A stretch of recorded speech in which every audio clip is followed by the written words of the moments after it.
En el organismo de esas personas en lugar de un ADN hay dos. Pueden ser portadoras de genes ajenos durante años, hasta que algún caso revele esta extraña mutación. ¿Por qué se les llama quimeras humanas? ¿En qué medida esto puede influir en su propia salud y en la salud de sus hijos? ¿Y cómo pueden llegar a ser esa llavecita, que abra la puerta de la curación de muchas enfermedades graves?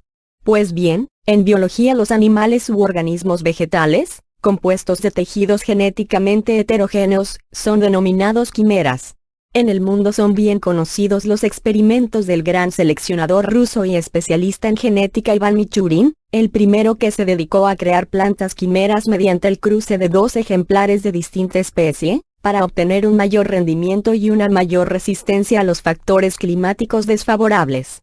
Pero el quimerismo se encuentra con mayor frecuencia en los vegetales, que en los mamíferos. Para estos últimos es un caso muy raro. Tanto más interesante en la historia protagonizada por la norteamericana Lydia Fairchild, quien tras divorciarse decidió que su marido le pagará los alimentos a sus hijos. Ambos tuvieron que someterse a un análisis de ADN para determinar la paternidad y maternidad correspondientemente. Pero a la señora Fairchild le esperaba una gran sorpresa. Resultó ser que ella no es la madre de sus propios dos hijos, así como del tercero que llevaba en su vientre en aquel tiempo.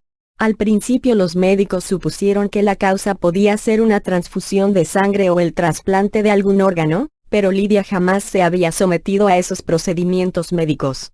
Las autoridades locales ya querían abrirle un juicio por fraude, cuando su abogado presentó al juez una nota de la revista de medicina de Nueva Inglaterra sobre quimerismo. Se decidió entonces realizar algunas otras investigaciones médicas.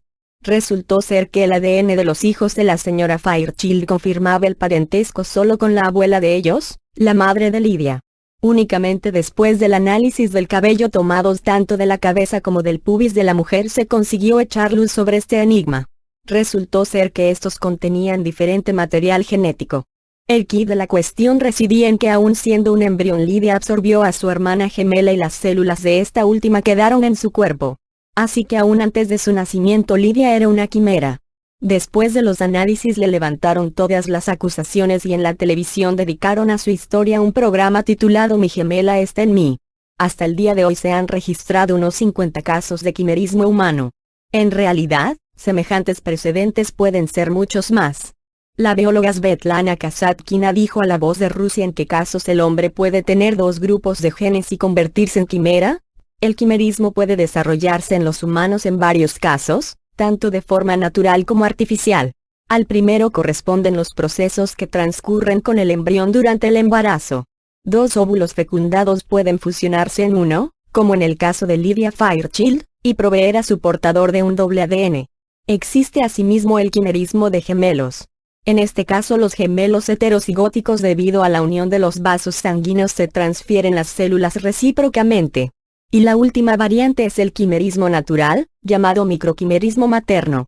Se produce si las células del feto penetran en el sistema sanguíneo de la madre y se habitúan allí. Además, en tal caso, la progenitora puede librarse de muchas enfermedades. En el caso del quimerismo artificial participa la trasplantología.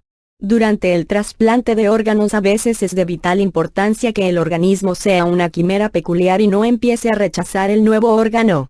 Hubo un caso curioso, cuando a un hombre que contrajo el virus de inmunodeficiencia humana, VIH, y padecía linfoma, le trasplantaron la médula ósea para curarle una de sus enfermedades y sorpresivamente también le curaron estas dos.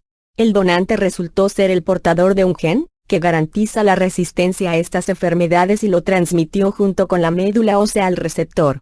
El quimerismo es un eje en la medicina que debe ser estudiado de forma multilateral, ya que su potencial es inagotable. De modo que las quimeras humanas realmente pueden influir de la mejor manera sobre nuestro futuro. Los médicos no dudan de que el estudio de este fenómeno permitirá curar muchas enfermedades, que ahora